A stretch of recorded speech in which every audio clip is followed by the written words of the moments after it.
Diana, I got your number from your resume on LinkedIn. My name is Sarah, and I'm an old student of, and like you, we had a relationship. I don't know the circumstances of your relationship with him, but it concerns me to see his behavior continued long after I knew him. I'm curious if you would be willing to talk to me about your experience. If not, I respect that. Sarah, I am at a loss of words, but also have so much to say. Yes, I would love to talk to you about this. Were you a student in Iowa? This is Diana. This is Sarah. And this is Blooming After Grooming, our podcast.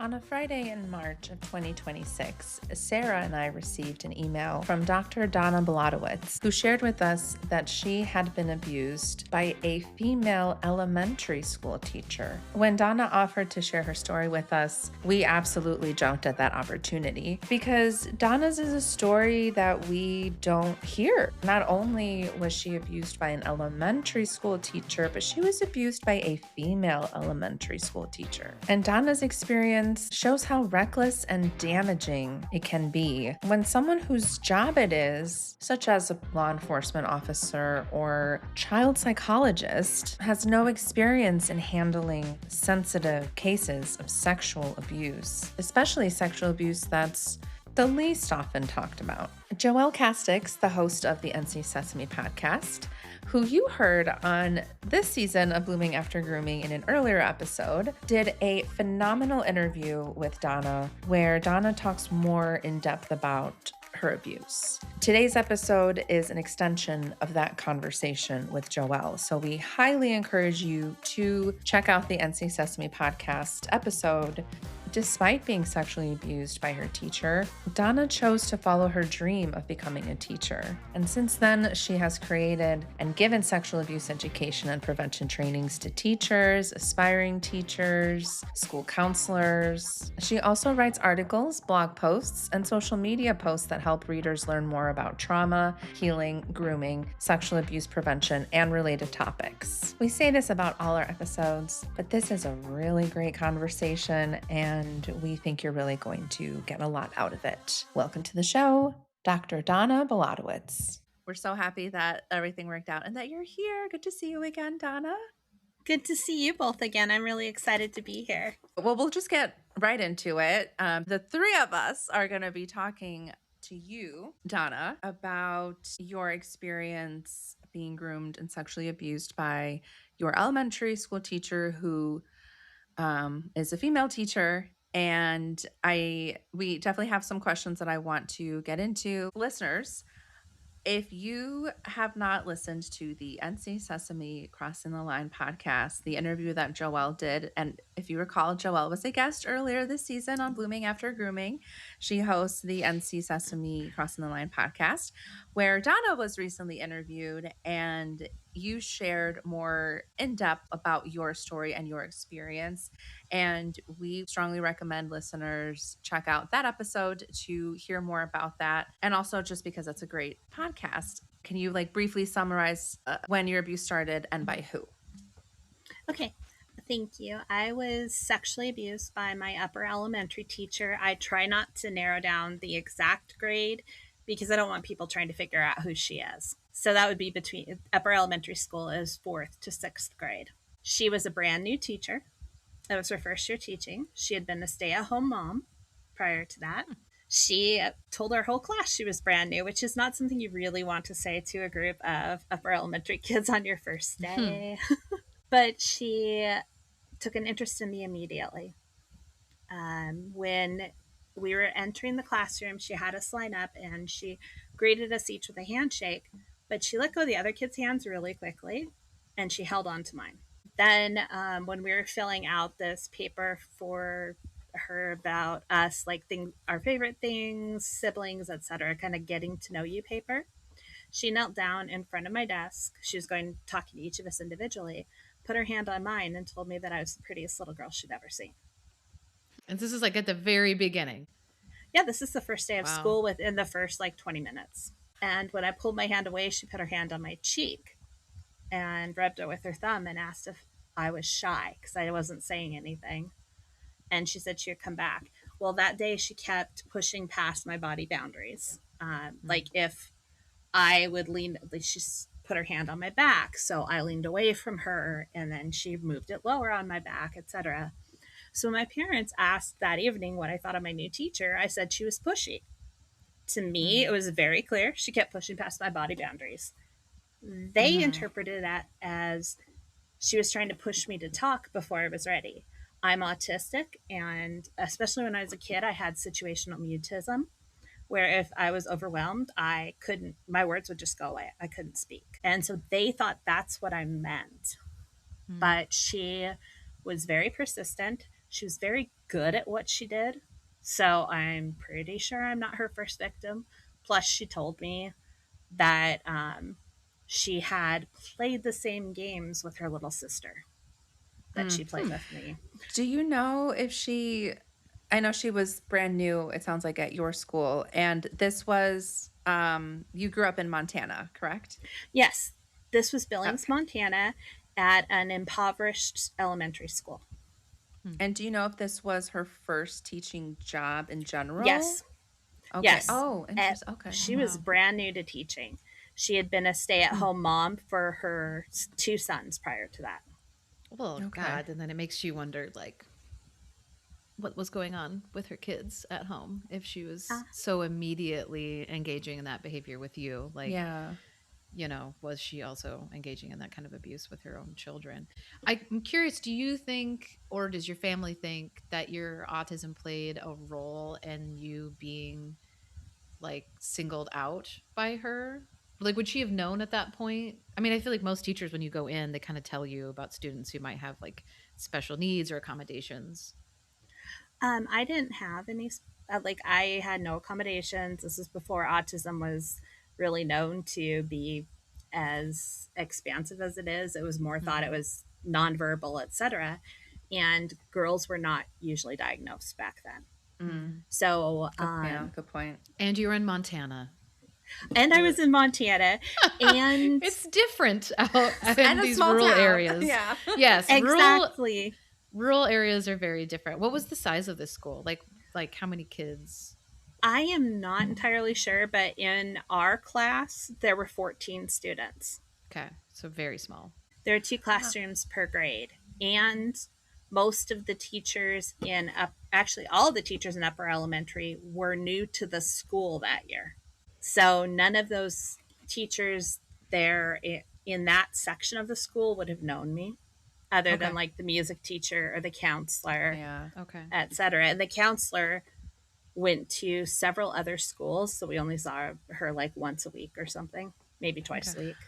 Yeah, and your counselor, from what I remember in the interview that you did with Joelle, you shared that, so you ended up reporting to your counselor, and in the conversation with Joelle, you said that you feel like your counselor did all the right things, and that made me so proud as a former school counselor. You know, sadly, I think, like, I know more people that either don't remember having any kind of relationship with their school counselor or don't remember having like a good relationship with them. So when you first started talking about your school counselor, there was part of me that was kind of like holding my breath of like, oh no, was this one of the good ones? And I'm curious to know, like, if you remember, what do you think that little you knew that this person was someone that you could either like trust, and that might not be the right word, but at least like share this information with, or that you had to at least see what would happen if you told this person that you didn't even see all the time? Well, my dad was a social worker, and he knew all the school counselors in the area because of that. So I already knew she knew my dad, made me a little more comfortable with her. And because my dad was a social worker who specialized in the sexual abuse cases, I also knew that counselors were on the list of people you could tell. So the school year after my teacher sexually abused me, when it occurred to me that she could be doing it to another little girl, I knew I had to tell. So I went to the counselor's office, and the first time I tried, the words just didn't come out. I was just saying, you know, I kept thinking about my teacher from the year before, and I was talking about like some of the times where we'd argue. Like I ended up getting defiant with her, of course, you know. Yeah. wanted her to stop. And she yelled back at me, etc. So I started talking about that. And then I came in another day, I can't remember if it was the next day or 2 days later, because I was like, I have to tell her, I have to tell her. So I just told her a little bit. And she said to me, what I heard you say is this. Is that correct? And I was nodded. And she asked me to tell her some more, tell her more about that. And I did. And then she summarized what she'd heard. And I nodded. And she said to me, that's sexual abuse, right? And I nodded and burst into tears and started saying I was sorry because I was terrified. My teacher had told me that if I told, my entire family would abandon me and not love me anymore, that I would be in trouble with the police because I seduced her, that she would kill my dogs, etc.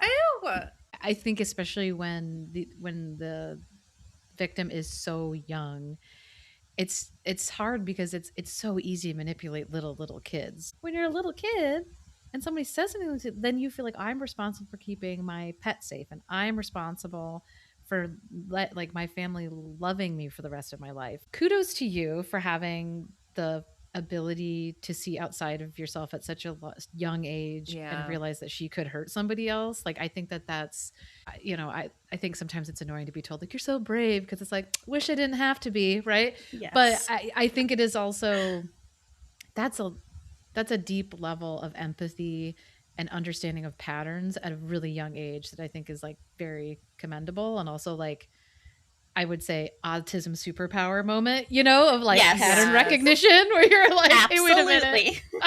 And justice, yes. I feel like that's how my neurodivergent shows up sometimes, is like black and white thinking, rigid thinking, like justice. You were right. It's part of my autistic superpowers there. And also, I was severely bullied from kindergarten on. I had, for many years, tried to stop bullying so that others wouldn't be bullied. But I mean, there's not much a little kid can do, especially when the teachers don't listen. But I would do my best to try to protect other people. It's always been easier for me to protect other people than myself. I also have a younger brother, and I very much was like trying to make sure he was okay when we were little, etc. So I think it stems from that too. I also think women are just better at protecting other people than themselves. I feel like, we're, it always, because it's harder to, because it's also harder to admit that you're vulnerable, right? Like it's harder to see yourself in that role than other people. And the other thing I was thinking too is something that I call it like the steps of unwinding. Like, there's the steps of grooming and the phases of grooming. I feel like there's this thing called like the phases of unwinding.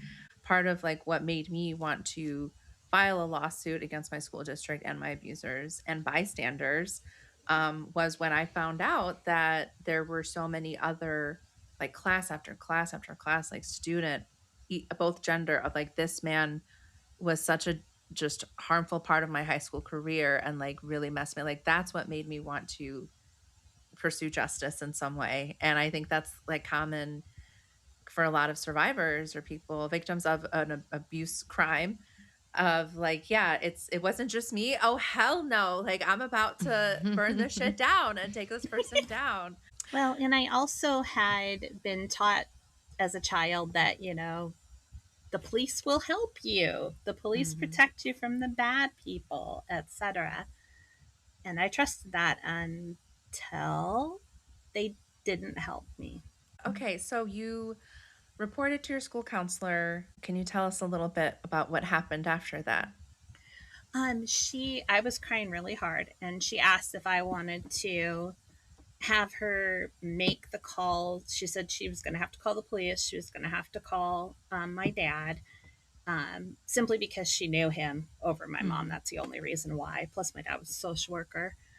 And report what I had said. And she asked, do you want me to make the calls with you here? Or would you like me to go elsewhere? And I wanted her to go elsewhere. I didn't want to hear those conversations. I was already overwhelmed. And then she asked if I wanted to stay in her office or go back to class. I wanted to stay in her office for a bit. So she let me, calm down by myself, re-regulate. And I think my dad picked me up after school, but honestly, that the rest of that school day is a blur to me. And he took me to the police station. He trusted the officers because they were on the sexual abuse task force for the county, which my dad and a psychologist that he knew helped start in our county. And the officers were supposed to ask specific questions. They had an interview protocol and everything. I did not know what they were supposed to ask, of course, because my dad wasn't going to tell me before. But when I mentioned that Mrs. Blank had sexually abused me, the officer said, a woman wouldn't molest a girl. Wow. And then said, especially How her. trauma informed. Exactly. Especially her. She has a husband and son. She's not a dyke. I was going to say, Sarah, it gets worse. Yes, it does get worse. And what year was this again? Late 80s, early 90s. Late 80s. Oh, yeah. Yes, it is a lot better than it was. I mean, the officers started asking me very detailed questions about what she had done and wanted me to give them very detailed answers. And sometimes, my memories were fragments. Yeah. And so then they told me that showed I was lying, because if it truly had happened, I would remember everything from beginning to end. Which we all know is which we know now. Yes. Yes. So was your dad in the room with you when you were being interviewed? No, they did not allow him. I had to be interviewed by myself. They did not ask, like, if she had identifying marks, which she did. They did not ask so many other questions on that list. When I went out to the car, when my dad and I got in the car after this, he said, well, did they ask this? And I said, no. Did they ask this? I said, no. So he was pretty upset, but trying to keep a lid on it because, I was already overwhelmed. And he asked some social workers who I'd met them before, but didn't really know them, to redo the interview the right way. Yeah. So they came over to my house, and I don't know where my parents had taken my little brother, but they interviewed me. They asked all the questions. I was able to tell them, yes, she's got certain marks, she's got these scars, etc. And the police would not take that interview because they weren't the one who had conducted it. Also, I had told the police, when they were having me describe something, I described what kind of underwear and bra she wore. And so they asked her, do you wear that? Is this the kind of underwear and bra you wear? She said no. So they told me, she said no, you lied about it. I'm like, what did you think she was going to say? Yeah. That's like being like, oh, we think you might have murdered someone. Do you happen to have this kind of gun? It's like, no, I don't. It's like, oh, okay, then you didn't kill him. Like, and that's some real shoddy police work going on here. Absolutely. And she did take a lie detector test, but she also messed with the baseline, because they're also not admissible in court anymore and aren't necessarily exactly a trustable form of justice. Exactly, because there's so many different ways people can fool lie detectors, and for people who are sociopathic, it's not going to show. Right. Yeah. So she deliberately messed with it by bursting into tears during the baseline questioning, which showed heart rate, etc., going up. So they said that, it shows she didn't do it. No, it didn't. It showed that she manipulated you. How did your dad, given that this was his career, I would imagine that was a very hard experience for him to feel like he missed, and not that I'm assuming you or anybody's blaming him at all for it, but I feel like that's such a important part of your story. When I was reading that article, the interview that you did, I think that's such a telling part of it, because I think people have these ideas of victims as people who have absentee parents, or parents that aren't paying attention to them, or they don't have parents, and those things can be true, right? But you had a literal specialist in this subject as a parent, and it still happened to you. So I think it's important for people to realize just this could literally happen to anybody's kids, and this could happen to anyone. But also, how did your dad, do you know, is it something you've ever talked to him about? How did he process, I would assume, the guilt he probably put on himself about that? I don't entirely know. And by the time I started my healing journey as an adult 4 years ago, my dad was well into early onset atypical Alzheimer's. Oh, I'm so so I could not sorry. ask him. That's a tough road. But Yeah. he, thank you, he quit his job as a social worker not long after I told on my Okay. teacher. He said it was just because it was getting to be too much for him, which it probably was Mm-hmm. after, his daughter Sure. was sexually abused. But I also think, this is just speculation on my part, that he couldn't work with those officers anymore after how badly they botched the How investigation. Could you? honestly, all the things that went wrong along the way, and how does that not dishearten you or take away some of the belief that you've had in these systems and like these social services and these public, Mm-hmm. not only the guilt of maybe I missed something or maybe I wasn't paying attention, but also just the disappointment in a a field, a career in systems that he really believed in, I imagine would be very hard. Yes, I would imagine it would. I know that my mom told me, in the past couple years that it just made sense once I found out what had been happening, what they had thought was just, hormone changes, maybe Mm-hmm. some puberty, all that kind of stuff. It was actually sexual abuse. It just, everything suddenly made sense. They both apologized to me for missing it when Both I your was a kid. parents? Yes, they said Oh, that they were wow. so sorry. Well, that's And such a gift from them because that is yes, not ever. A lot of survivors don't get that. So I'm glad that your parents were self-aware to be able to do that for you. absolutely. And not only that, but my grandparents were amazing. I think this was already planned before I told on my teacher, but not long after that. My grandparents, who lived in northeastern Montana, about a 6 hour drive away, came down to visit. And I know that my mom told my grandma, at least, while they were there, because my grandma told me she was so sorry that had happened to me, and that they all, that she and grandpa and everyone couldn't protect me. And then not long after that, we went to New York City where my dad's parents lived, and it was for spring break. And then my grandparents there also said they were really sorry that that had happened. I got to run around and play with cousins. It was so Hmm. much fun. And got, like my grandparents planned great distractions like medieval times. Oh. One of my aunts took me shopping.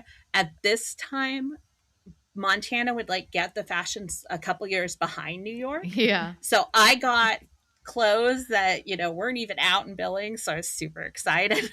I got really spoiled and loved on by my extended family too. And that made a huge difference for me. I'm very lucky to have had the family that I do.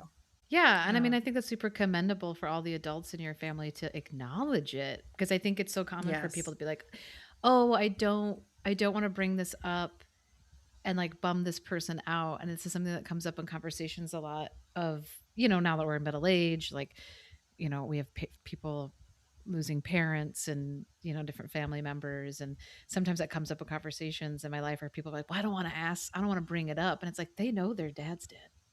They know. Mm-hmm. Like, you're not going to tell them something they don't know. And by never talking about it or acknowledging it, you're never giving that person the opportunity to share like how they're doing, or Hmm. in that case, maybe tell a nice story about that person that they lost. But like, I think it's commendable that they acknowledge what happened to you because I think most people's instinct is to not and to try to just pretend Yeah. like everything's fine and everything's normal and never talk about it. And that is another way that silences survivors and makes them feel like what happened to them isn't real or didn't happen or no one believes them. So, yeah, kudos to your family. Well, and my Uncle Billy did the best thing. You're going to laugh at this. At the time, he had gotten this keychain from Spencer's that if you push buttons, it would call people names like bastard and Mm-hmm. Oh, eat Spencer's. shit and fuck off. And he gave it to me to play with. So Nice. they're having a blast. But he knew that was something that would make me, happy. He knew what my Mm-hmm. teacher had done to me, and that was his way of trying to cheer me up. He also told me how to say fuck you in Italian. So Love Nice. it. Well, Okay. but he's also telling you that like anger and rage is okay, which I think is also like really cool to just be like, hey, you have the right to be pissed off, and it's okay to be pissed off. And here's a way to be pissed off in Italian. Exactly. That's good. I agree with what you said, Sarah, as far as, it's nice that they were able to actually acknowledge what happened and say like that never should have happened to you, and sorry that you had to go through that. And that it wasn't like oh, we're just not going to talk about it, like hush, because I feel like that just adds to shame. And I am sorry that you went through that, but I'm very glad to know that you had so much support from your family and from people who wanted to be there for you and were there for you. So what you reported, the police did not do their job. What did you do after that? Was that kind of the end? Was there ever any kind of accountability or sense of justice? You're shaking your head. There was no accountability for her. She, as soon as she got back from her paid leave of absence, she told her class that she had been gone because Donna Bulatowicz lied about her, and that they should let me know how they felt about that. So she incited her students to bully me. How did she just not get fired for that? Like, oh, there's so much more that she did. It's crazy. She passed around a paper that said I was crazy, that I made up things about people, that my teachers needed to watch out for me, et cetera, et cetera. And like when I went into high school, especially, it got bad because she sued us around that time. That is like, wow, the audacity. Sorry, go ahead. No, that's fine. It is, yeah, audacity is a good word. She was determined. She had also told me she would ruin my life if I told on her, so she was determined to follow through on that. She sued us and said that my parents should have known that I was crazy and never brought the accusations to the police. She said that I was telling everyone about it when she was the one telling everyone about it. She was the one sending out her lady whistle down pamphlets every year, right? Yep. So the judge threw it out. She filed again. The judge threw it out. She filed again. Several years into this process, I had to give a deposition. My parents, in the meantime, had countersued her and sued the school district because they're like, if you're going to sue us, we're going to sue you. My lawyer was amazing, but at that time, they didn't allow your parents to be in the deposition with you. So I just had my lawyer, and then her lawyers, who were I was told were her family members, all day deposition, where they were incredibly cruel. But I can only imagine. I got very frustrated with them. And if you push me too much, I will dig my heels in the sand. I have a very stubborn streak. And so I got annoyed with them, and I was like, okay, so the police didn't ask me a question about her identifying marks. So I started telling them when they were asking me for explicit details about the sexual abuse that felt pornographic to me, in all honesty. Yeah. So I was like, well, she's got this scar, and she's got these marks. And one of them, her lawyers got furious and said, stop. He ordered it stricken from the record. And the deposition ended not long after that. So I'm guessing he knew that she had those scars. He knew that she had those identifying marks. I mean, family, so may have known. My lawyer said to me that he was pretty sure she was going to drop the lawsuit. And that's what she did. She said she'd drop it if we dropped ours. At that point, I knew her pretty well, and she wanted everybody to pay their own lawyer fees, and I didn't think that was fair to my parents. Yeah. I wanted to say, no, we'll take it to court. We won't drop ours unless you pay all the lawyer fees, because I could tell she was running scared. At that point, too, she had, one of the times that she had refiled the lawsuit, the local reporter was at the courthouse, and there was a story out on the lawsuit. My name was not mentioned. My family's names were not mentioned, but hers was. So she got in the paper, and I'm sure she did not like that. Well, and she was teaching at another school in a younger grade level. After I told on her, the school district tenured her. Oh my God. and moved her to a Seems school with a lot more hiding places. seems logical. And she stayed at that school until, what is it, like 9 years after I told, or 10 years after I told. I was told by other people, of course, because I've never spoken to her again, that she was pushed out of the school district because, quote, too many little girls had similar complaints about her Hmm. Have for you inappropriate ever behavior. have you ever been connected with any of the other No, like I former want to students or be. victims or survivors at all? I guess it's a hard thing. It's like if you can't name her, and yeah, so for listeners, like you choose not to name her for your own protection, correct? Yes. Just with her family and them being Well, and litigious. they're very litigious, and she's got, grandchildren, and they had Sure. nothing to do with this. The last name is incredibly unusual, Mm-hmm. and I just don't, I mean, they're not responsible for what she did. And Sure. granted, she's the one who chose to do that, and so all consequences are on her.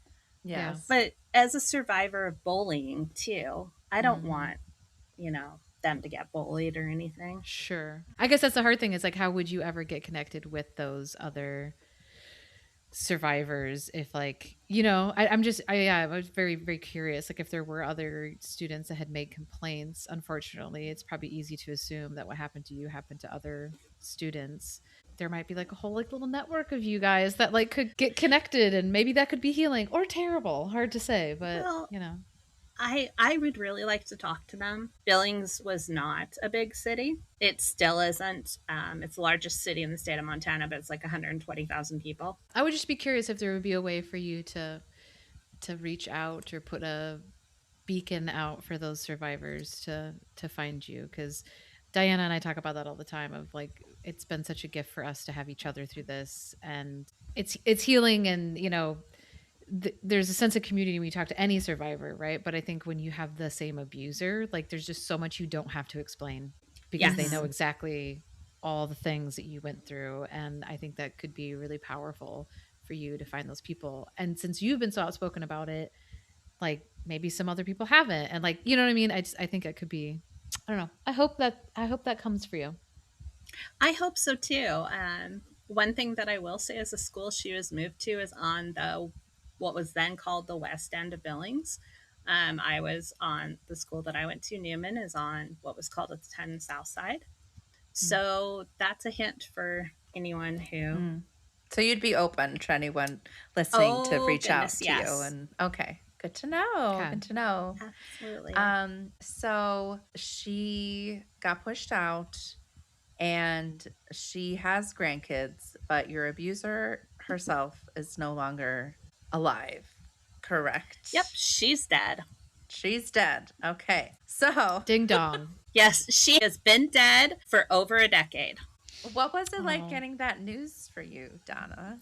It was, oh my gosh, I was so relieved. She couldn't hurt any other little girls. And she could no longer do anything to me because Yeah. by that point, I was living back in my hometown. My grandma had Parkinson's, and I wanted some time with her, because they're getting older. I wanted to help them grocery shopping and things like that and spend Mhm. time with them. But I was terrified she was going to start stalking me again because she stalked me until I left, like fled my home state at 19. I did not want to see her again. I did not want that to start again. But I was even more relieved after my dad read the obituary, because he always read the obituaries in the paper. It was a thing for him. Um, and he said that she and her husband were going to open a daycare. Oh my Oh god. no. So in their home, it sounded like. So I was even more relieved that she was gone. She couldn't hurt Yes. anyone else. Yeah. Wow. What a like yeah, it's an interesting thought because it is weird when your abuser is still alive and they're just existing in the world and you're existing in the world. And it's especially stressful if you're living in the same region. Diana had that experience for a while when we first came forward. Like she was still in the same area as our abuser. And like I just can't imagine what it feels like to just that's just done, you know, and like you don't have that peace anymore, or like you now have peace, but you don't have that like that's a weird way to say that. You know what I'm trying to say? Like you Yeah. no longer Yes. have to, God, that was really weird. Whoa. Brains. Yeah, like just that's you didn't have to deal with that fear anymore. And you know, you didn't have to run into her at the grocery store or be worried you're gonna see her at a Exactly. gas station. Yeah. Yeah. Exactly. It's It too was bad though that you kind of have to worry about her family though coming Yeah. after you. Like I don't feel like that's something, at least, hey, knock on wood, right now that's not like something that I don't think his family would be coming after us, like our abuser. But you know, it's unfortunate that even though, you know, she's gone, like you still got to deal with her family. she had quite a few enablers. She was extraordinarily manipulative and very charming. That's why I mean, like all of her enablers who were teachers, they would bully me. They would take away awards and honors that I had won. They would wreck my chance at scholarships. At one point, I asked the teachers who chose kids to be in the National Honor Society why I was the only one in the honors classes who wasn't chosen. And they said that I knew perfectly well why they couldn't have someone with my reputation in there. And I said, I've never gotten in trouble at school. What are you talking about? And they said that I knew what they were talking about. So, me getting pushed, sticking my heels in the sand, I was like, oh, screw this. And I said, you may want to think about who is more likely telling the truth. The adult who continues to go after the child and gets her friends to do the same, or the child who doesn't say anything about it. And I walked out of the room. Well, good for Mic you. drop. Goddamn. Yeah. Fuck yeah. I Did was you- pissed. I mean, as you Yeah. should have been and should still be. Did you ever get any of so like your family and your parents? It sounds like they did an amazing job. Like, did you Mhm. ever have any other adults, like from the schools, ever reach out and like apologize or believe you or kind of have your side about it? Yes, the school counselor apologized to me for not having seen it the year before. Hmm. She had seen that I was having a hard time and tried to get me to talk to her, but I was so terrified of my teacher, I wouldn't. Yeah. And so she apologized for not having known that. The other grade level teacher saw so many things she should have reported and did not. I never heard an apology from her. I don't think that's an uncommon experience, you know, unfortunately. So, like so many survivors of grooming, of sexual abuse, of really like being a victim of any crime, so many of us then use that experience, turn tragedy into purpose, right? And you have done something similar. You now are studying this kind of abuse. Society like is kind of an enabler too, because we don't see these examples. And by this example I mean a female perpetrator. Sarah and I just did our groom scroll for a teacher, which is a Hulu series starring like Kate Mara, and she plays like a high school teacher, and she grooms and sexually abuses a 17-year-old high school student. And I was talking to Sarah about the character, you know, like I thought they were going to present her as this like single kind of like mousy, you know, quote unquote nerdy, awkward woman.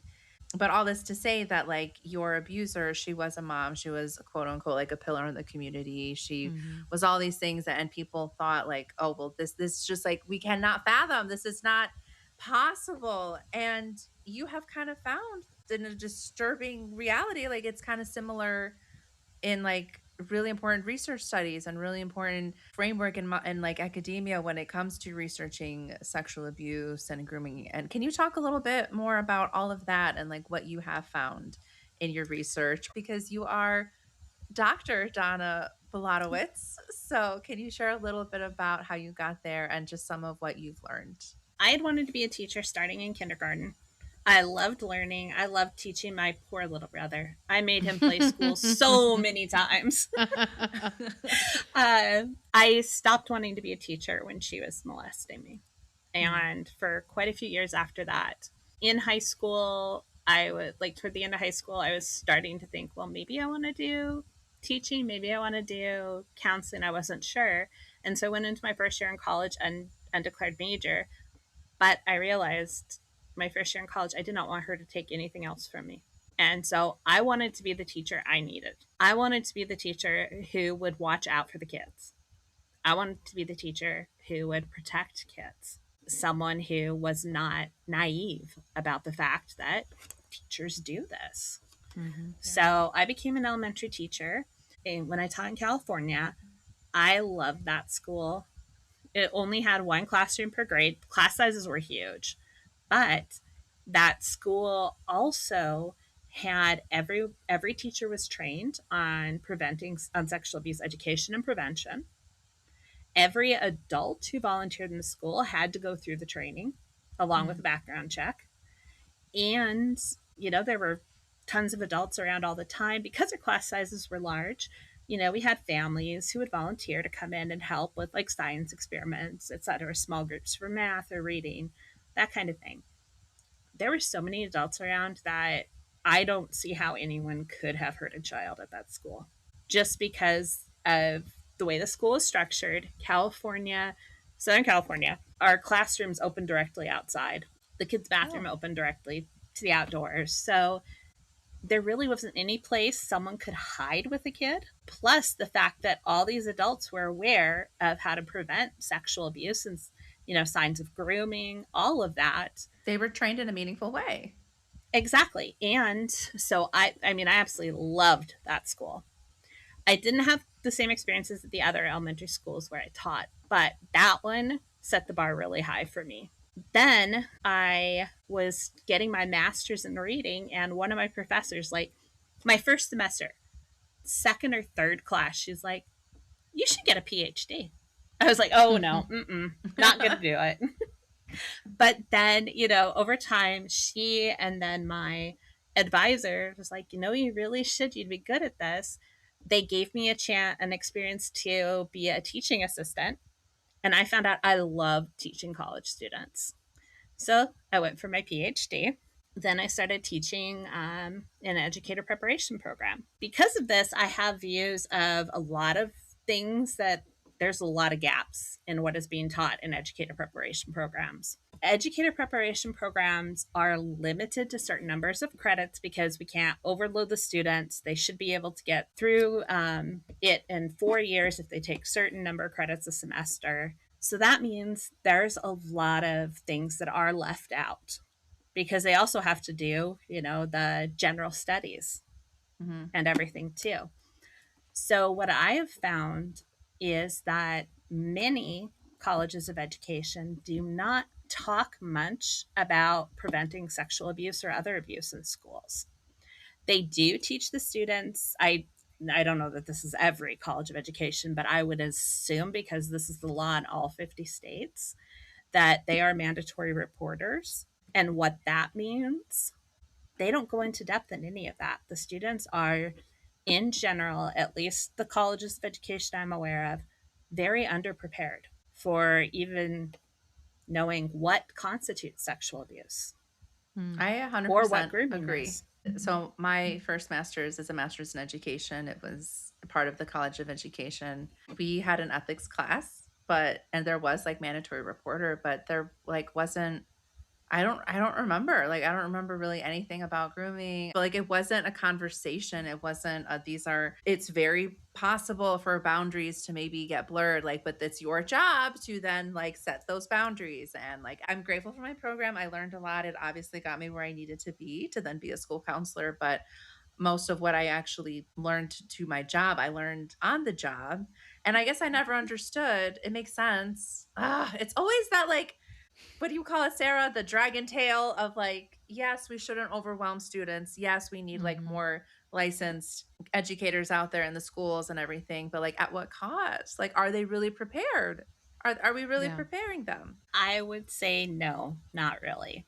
I have ideas for what would improve that, including training on sexual abuse education and prevention in schools, because studies show that a lot more students than many people are aware of are victimized by educator sexual misconduct, whether that is sexual harassment, whether that is contact sexual abuse, etc.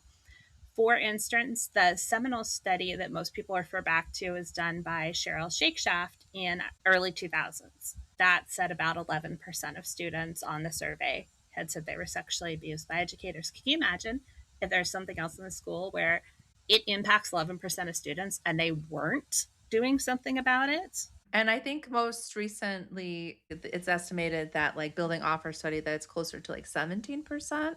Yes, Oh, wow. that I was a hadn't heard study. that. That was a study by Grant, and I can't remember who else. There's several researchers. They surveyed young adults. In the survey, it was 17.4%, I believe, said that they had been sexually harassed or otherwise sexually abused by a teacher. But big caveat here, that's those who recognize that what occurred to them was sexual abuse. That's those who felt comfortable saying on a survey, that's those who hadn't pushed the memories back. I think the actual numbers are higher. And to put that into context, there are 54 million students K through 12 in the United States at this moment. 17% of that is 9,180,000 children right now. Yep. That would fall into that category. I think sometimes it feels like something that doesn't happen a lot, or it's a sad but unusual thing that happens, and it's not. That's a shitload of people, and that's just right now, not 10 years ago, 20 years ago, 30 years ago. Like you're talking about, there are literally tens of millions of us right now. An epidemic in this country, as it is in others, but like, and it has a real cost for our society beyond just like people's personal feelings, right? Like it is impacting all of us. This is not to say that there's that big of a percentage of teachers who are doing this, because as Terry Miller said one time when we were talking, she's the president of Terry. Yes, love Terry. She mentioned that one teacher offender can have hundreds of victims. Ugh. And they aren't the teachers who are just barely squeaking by usually. I mean, they can be, but a lot of times they're the teachers who are popular. Yeah. They're the teachers who win awards. The teacher who abused me was known for going the extra mile for her students. Like, for instance, I mentioned that the school was in a high poverty area. Well, she got different businesses to sponsor field trips. So we got more field trips that year than we'd ever had. So she was known for doing a lot of good things like that, but she did that as a manipulation tactic. For whatever reason, she confided in me about a lot of things. It was weird. Like, she was telling me, she tried to teach me how to manipulate people. She said, like, that if a man pisses you off, you can cry and then make him feel bad. Oh, wow. That is... Yeah, so she was trying to teach me to cry on command, and I'm like, that's wrong. That's wrong. My autistic black and white thinking was like, no, I don't want to do that. Or she said that she started stealing alcohol and cigarettes when she was 12, and that if she got caught, she'd just give the guy a look down her shirt, and she'd get away with it. It's so wildly inappropriate in so many... for so many different reasons. She told me that she hated having sex with her husband, that she was disappointed when her sons were born because they were boys. She wanted girls. Yeah, she told me a lot of things she shouldn't have. And when I mentioned that to the police and said, because I was frustrated with them, and said, well, why would she have told me these things if she hadn't abused me? Well, their excuse was she was a new teacher and didn't understand boundaries. Wow. What? Yeah. That's not acceptable. Oh my God. Diane, that's right. They also told me when they did a follow-up interview that I needed to make sure I was telling the truth, because what I claimed had sent her to the psych unit because she was threatening to kill herself, and that if she did, it would be all my fault. What? Wow. And they're saying this to a little kid. They're saying this to a little girl. So I almost recanted. But then, as I said, if you push me, my stubborn streak comes in. Yeah. Then I was like, oh, hell no. Nope, not going to do that. Have you ever reached back out to this police department and been like, yo, I understand this was a long time ago, but... I've thought about that. Montana statute of limitations is very limited. Sure. I know when I came back to Montana, I looked it up, and it was, at the time, I was beyond the statute of limitations because it was Sure. only to age 27. I wanted to sue the school district too, especially when I found out they are still moving teachers who are accused of sexual harassment or sexual abuse, at least in some cases. They moved them to a younger school or younger grade level in another school. Like a high school teacher accused of sexual harassment was moved to a middle school. So they don't have any anti-pass the trash laws in Montana currently. They do not. They're very lacking on some other laws too. I would like there to be a law that mandates educators get trained on sexual abuse education and prevention, and not just one time. Like have a long training when they're brand new, and then every year everyone gets a different training that builds on what they already learned, adds new scenarios, adds new research, and that the trainers are available for questions throughout the year. Like if you need to brainstorm a way to handle something, Yeah, that'd be amazing. we're here for you. So Yeah. that's kind of what I have been creating. I started with just a 50-minute just because of the limits at the Montana Educators Conference training, and quickly realized that is nowhere near enough. So I'm adding more to my trainings. I'm completely redoing them to also include ways that, I mean, I had some before, ways you could intervene if you notice something. Like, for instance, if you notice a colleague is giving a lot of affection to, let's just say, little Johnny, just making up a name here, and not to other students, etc., you could say to the teacher, hey, I noticed that little Johnny's been getting a lot of affection from you lately. I'm concerned that it may come across to others like there might be something going on here, and I don't want you to be accused of that. Now, if it's innocent, if it's the fact, maybe little Johnny's parent died or something, and they need a lot of affection right now because they're grieving, the teacher will be grateful that you brought it up because they don't want to get accused of anything inappropriate. I am pretty sure that if anybody had said anything like that to my abuser, she would have blown her top because she went on the attack. She got defensive and gave herself away. Yeah. Exactly. Every teacher needs to be trained on this. And by doing that, you also make the schools less appealing to the people who are going to sexually abuse kids. Well, and part of the training should include as well scenarios that include female perpetrators. Because I remember that Absolutely. something really stuck with me when I was listening to your interview with Joelle, is that you literally did not see yourself in any of the examples of education that might have been coming your way. Like it's the education of like, oh, little girls, watch out for these creepy men. And like, oh, it's the example of like, yes, there could be a female abuser, but she would only be abusing little boys. Yeah. And each survivor has such a unique story and experience. But I think your story, Donna, is one that like so many, myself included, like there's just blind spots. Like I don't know if I know anyone else with your experience. I don't know if I know anyone else who was abused by an elementary school teacher, or especially like an elementary school female teacher. Can you share a little bit more about what that was like as you were maybe trying to process what happened to you or like accept what happened to you, but you literally did not see, you had no reference to say like, oh yes, it's not just me, like this happened to someone else. I looked in the library in vain for books that had survivors like me when I was a kid. I was like desperately looking through all the books. I looked through the school library, nothing. That year that I was being abused, a series of books came out about a girl who is being abused by teachers, a husband and wife. I read the book as if the woman was sexually abusive to her because some of the behaviors of the woman teacher in the book, or in the series, were exact things my abuser did to me. It didn't outright say it. I wasn't completely sure that's what it was, but what I'm doing now is I'm doing an autoethnographic study on that book and how it helped me at the time. I'm also reading it as an adult to see if I still have that same interpretation. Ooh. And so that's one of the studies I'm doing. Sorry, can you share a little more about what an Thank you. autoethnography, right? Yes. What that is. I was like, I have no We're idea not what that means. academics. Okay, so autoethnography is a study that you do on yourself.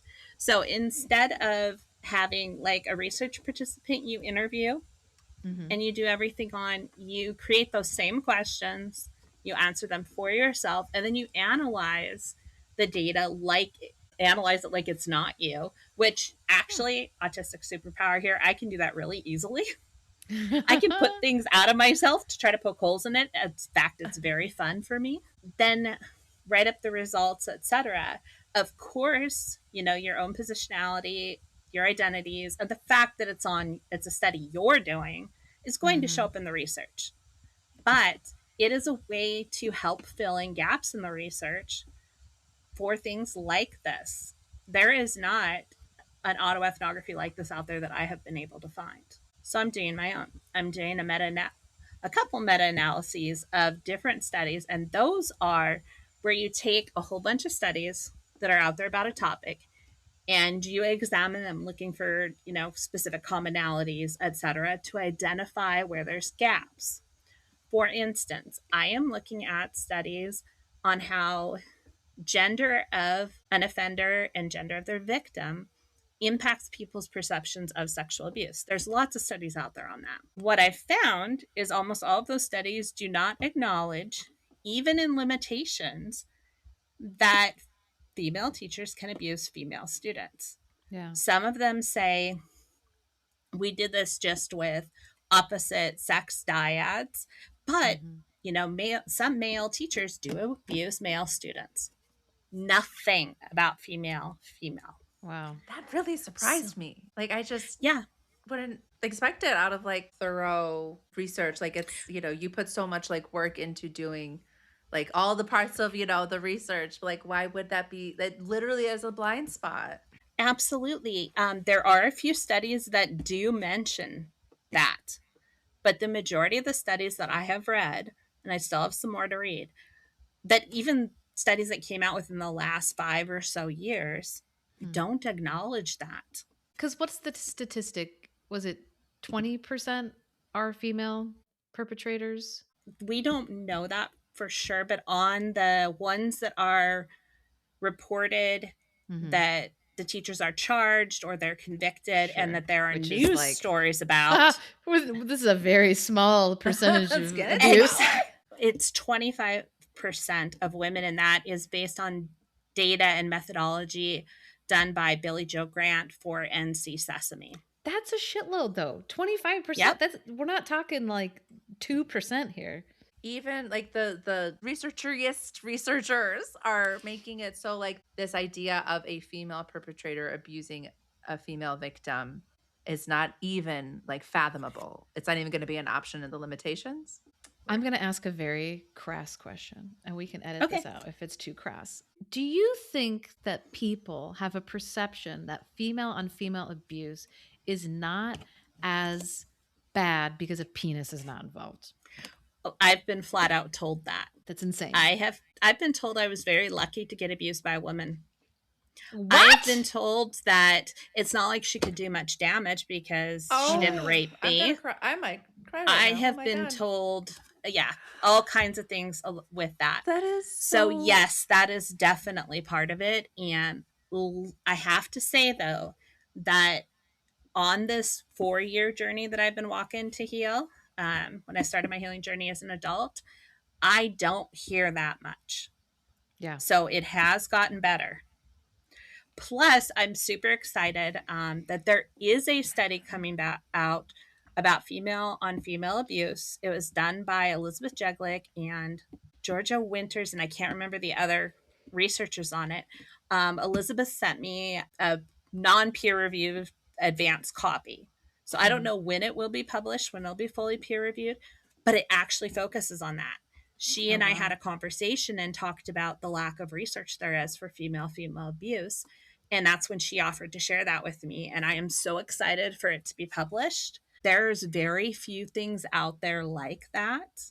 Some of them actually were done around the time I was being sexually abused by my teacher, but did mother-daughter sexual abuse. I feel like this is such a goes to show you the patriarchy, right? Because I feel like if we're gonna rate how people view abuse as like bad, the top is men abusing boys, right? That is the most empathy in the world that anyone's gonna have, right? Like those poor boys, they did nothing, you know. I literally just had an interview with a newscaster, and another woman that was there, she's an intern, and she asked me about victim blaming, and I was like, guess who never gets victim blamed? Men. They don't. No one asked them what they wore. No one asked them what they were drinking. Nothing. If it's a man abusing a girl, it's, well, what was she wearing? You know, well, Diana and I were probably being a little provocative at school, right? And maybe we didn't set boundaries. And then female abusing a female, it's viewed as like less detrimental because there's not a man involved. Like, what's the correlation there, right? Is it's like, no, we care less when it's women. I think that actually goes back to, again, the patriarchy is phallocentric and does not see even sex between women as actually being real sex because there's no penis involved. So true. Y'all are blowing my mind right now. You too. But that spills out to the attitude towards female victims of female abusers. And people who are non-binary are not included in research at all. I mean, like, I have not yet come across a study that includes people who are non-binary or people who are trans. That pisses me off 6 ways to Sunday, but that's a huge gap in the research. And those survivors are lacking other people to see like as being like them. You know, hey, there's a survivor like me. They don't have that at all. Yeah. I mean, they do if they meet other survivors like themselves. For instance, there is an LGBTQ plus survivor group that Sapria has. It's an online survivor group. It's free. And so survivors who are LGBTQ plus can join that group if they would like to. If you can send us, like, email us that link so we can share it in our show notes in case that sounds like a great resource that we could share with our listeners. Sarah and I spent a lot of time on this podcast just being honest about how we feel about men and how the patriarchy is hurting everybody, including men. Yes. And we have definitely said a few times, we definitely champion women on this podcast. It's no secret. We love women here. And there have been times where we say these kind of like general statements. And like, assuming our listeners know, like, when we say things like women aren't out here raping and murdering people, like, it's a wild generalization, but like, I think everyone, like our listeners, ourselves included, know that that's not really what we mean. Like, we know that it is a situation that it does happen. No regrets here, right? Like, we're always going to champion women, but reminder to us that women are out here raping and hurting people. It is a possibility. It does happen. My question to you, Donna, is has it changed your relationship with women, or like sisterhood or womanhood, or like your own identity? And I'm sorry to just assume you use she, her pronouns, but your own identity. We should probably ask people that. We should. Especially as someone who uses she, they, but whatever. Come on, Diana. Room for improvement always. Has this experience of being abused, being harmed by a woman at such a young age, has that changed your relationship with womanhood? It's had an impact, but I think it had less of a detrimental impact on me simply because of all the strong women in my family. So I had other models of womanhood to look up to. I had my grandmas, I had my mom, I had my aunts, I had other ancestors because both my grandmas were way into family history. So I learned lots of stories about ancestors. Cool. And I had all these amazing women to look up to. It wasn't just her as an example of womanhood. I didn't want to be anything like her. So, you know, we had some interests in common, like we both liked crafts and things like that. So I didn't want anything to do with certain things for a while because she liked them. But can relate to that for sure. Yes. I'm all in favor of matriarchy. because Yes. in Woo-hoo! in patriarchal societies, that doesn't just mean that men are above everyone else, which they are in patriarchal societies, but also it's very individualistic. It's okay to harm someone else to get what you want. I think that patriarchal thing, it also filters down to sexual abuse of kids. Yeah. Because they are following the patriarchal norms. No matter what gender they are, that's what they're following.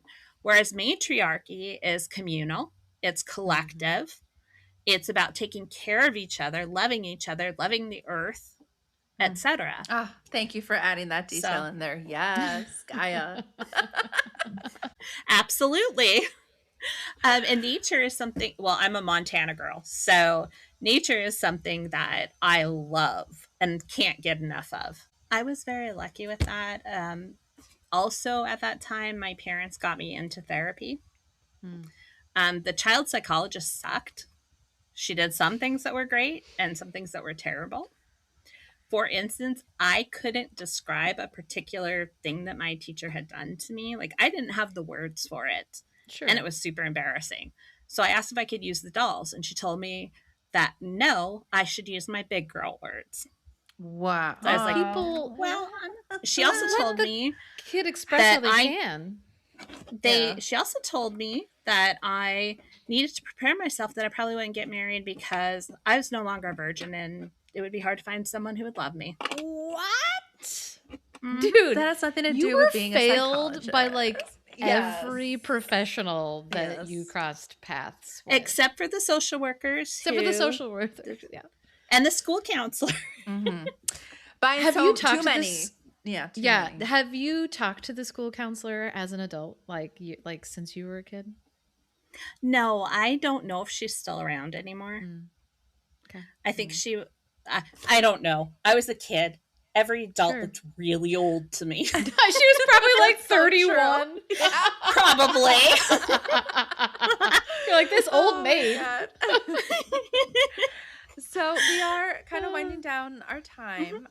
Is there anything else that you wanted to share about your previous research, your current research? Well, one thing I did want to share is I am creating I'll be putting stuff on TikTok. I'm going to do videos to give parents or guardians, etc., tips to help protect kids, tips Ooh. to keep kids safe, in like 60 to 90 minute videos, or second videos, not minute, 60 to 90 second videos, so they can watch them quick and then have a tip of something Nice. they can do Okay. with their child, a conversation they can have. I am calling this thing Sapphire: Sexual Abuse Prevention, Protection, Healing, Intervention, Resources, and Education. So that I'll provide all those kinds of things through this. And I absolutely love sapphires anyway. They're formed under immense pressure. They get cut to reveal immense beauty, or even in their rough state, they're very beautiful. And they come in a multitude of colors. That is something that I will hopefully have up in the next couple weeks, at least started. Very I've cool. already written my mission statement and all of that kind of stuff for it, and ideas for videos and everything too. I will have different options of trainings because as a teacher, you know that different groups need different materials presented differently. Yeah. Like, for instance, I've got a training for pre-service teachers and a training for current teachers because Yeah. those who have not yet been in a classroom have different needs than those who are in there. So I will provide that. I'll also recommend books. Like, for instance, Diane Tarantini has a new book coming up that I edited. Ooh. And I'm Aw, super exciting. excited about. Yes. So, and she also has the only children's picture book that I've read that talks about grooming, and that is called The Brave Knight. I also have a picture book that I have written and revised and now need to find a publisher for that talks about grooming. It's a fairy tale, and it has a female abuser in it. Oh, wow. So You're making the it's- book that you were You searching for are. as a kid. Oh. Yes. And I wrote a middle grade novel that I need to revise and try to get published too. I think it's a beautiful thing. And I also I thought that was commendable. And the article that you shared with us that you did of just saying, if you could go back in time, you wouldn't have changed what happened to you, because if it hadn't happened to you, you wouldn't be doing what you're doing now. Oh, I got a little tearied up there. Sorry. I just like got me a little bit. And like that you're doing good work. And that I think that's really amazing to just say that. Like, Jesus, I don't think I've ever cried on the podcast before. No, I just think it's like we talk about it a lot. Like it's a shitty club to be in, but it's also an amazing club to be in, because like it's amazing people. Yeah. And I know for a fact that some of the stuff that I put on my personal social media about grooming helped teachers recognize that a colleague was grooming a kid and intervene to save that kid. You guys, this is what it's all about. You know, it's a beautiful thing, and you should be very proud of yourself for the work that you're doing and you have done. And, you know, I don't know that it's, I'm kind of turning my back a little bit on the whole, like, you know, calling people brave aspect of it. Like it's not that. It's being a good fucking human being, and like being empathetic and caring about others and wanting the world to be a better place is really what it comes down to. Absolutely. And being an advocate for children. Protecting kids always. Yeah, it's funny. I was talking with my therapist recently about just how I've grown over the last 10 years, you know, 36, and, you know, just a lot of things have changed since I was 25, 26. And part of that is I feel like I've warmed up to kids. Like I used to be a, you know, like, oh, there's kids in here, you know, kind of person. And I think a lot of that was just my own stuff that I haven't worked through. Oh my God. And then I'm still kind of like working through, unrelated to the abuser. But I feel now like an understanding and a real desire to be a fucking mama bear for any kid that I think might be in trouble. We need more of that, you know, like we need more people who are ready to like not just mind their own business and intervene, even if it is just like a misunderstanding, right? Like hearing just the awful things that people said to you. Yeah, and you could be such a shitty person today, and you're not, right? Like you would have a lot of reason to be a shitty person, but you're helping people, and you're, like I said, like you're turning that tragedy into something. It's a complicated reality to accept, or like to like hold space for. It's like, yes, I went through this awful thing, but like I don't think I would change it, because now I'm getting to help other people. Final question for you: where do you find joy, especially like this is your career, right? Like your work is, and as you're like doing this autoethnography. Thank you. Yes, on yourself. Like you're doing a lot of like self-evaluation, and it's like I imagine that a lot of that is really heavy. Like how do you lighten your load? How do you smile? How do you still enjoy life while balancing all of this? Okay, first of all, I have amazing friends. So we like send each other funny memes and things like that and support each other. And so my friends make me really happy. My family does too. I have 2 incredible nephews. My, other family members bring me joy. I love to write. I love to read. I love to make the world a better place. I'm silly. I'm goofy. Finding joy was something that I purposely started doing when I was being sexually abused. So I tried to look for one happy thing every day to hold on to. And I still do that. So like I get excited when I see a butterfly or hummingbird or whatever. You mentioned you have TikTok, social media. Where can people find you? Actually, I'm creating my TikTok account now for the Sapphire thing. So I will send you, once that's created, I will send it to you so you can add it to the information for this podcast. My email is donnabulatowicz@gmail.com. So DONNA, B as in boy, ULA, T as in Thomas, OWICZ @gmail.com. And they can reach me there. So that was Donna Bulatowicz @gmail.com. Thank you so much for having this conversation with us. I'm so excited to see the next steps in not only your research and your ethnography, but your book. Thank you for all you two do for survivors and for kids. You are both amazing. Thank you again. Please keep in touch. Thank you. Bye. Have a good one. She's doing the good stuff, man. Like it's and yeah, it is shitty to think about of like, yeah, you and I like had of each other, and then like we found this community of like other survivors, and our stories are all so similar. And it would be weird to be like in that world, but you're still outside of it somehow, you know? Also, I have like an obsessive cop daughter vibe where I want to be like, I need to find this school and I need to somehow find these other girls for her and then connect her to these girls. Like my brain is just like, okay, if we know the school, there's got to be like a Facebook group, right? Like, could you somehow Yeah. put a blast out that's like, it's just, I can't imagine people saying that shit to the kid. Like, it's one thing to think it, it's one thing to say it to another adult when she leaves the room, but you're talking to like a fucking 10-year-old and saying these horrible things to her. Like, I really ugh. hope it's not like that anymore in Montana. Things are hopefully changing. She made it I seem would like hope- it. They are, but There's a lot of people who are in positions of dealing with traumatized victims that are not trauma informed and do a poor job.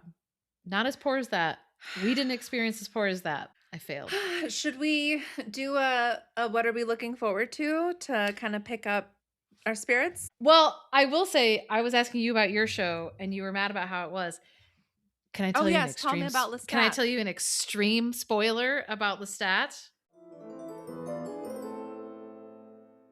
Ugh, they're just goddamn, love their them chemistry together. is so good. They're such a fucking mess in the best way possible. And I'm telling you, Diana, this season really does cover trauma so well. It's so good, dude. Like it's just, it's like it felt so visceral of just watching of like, yeah, this is just like a broken, abused, traumatized character who is just like trying to get through this moment and feeling attacked by like the one person that they love more than anything else and like freaking out and like, oh, it was so good. And then their got just blood spurting out of their bodies. End of episode. They're gonna be fine, but it was very upsetting. The show is like, it's I toy with your it emotions. takes me It's like a whole like- week to get Yeah. through these goddamn episodes, like processing what I saw. The first 2 episodes were just real good fun, and ever since then it's been real like, oh, heavy hitting. But yeah, his panic attack scene, I was super like, wow, this is good. How many more episodes do you have of the Dragon show? Because that was started episode after 4. Okay. And I think there's 8 or 9, so there's probably like 4 left. Okay. So you're like halfway through. Yeah. All right. We're about halfway through. On that note, good night. Remember, Diana.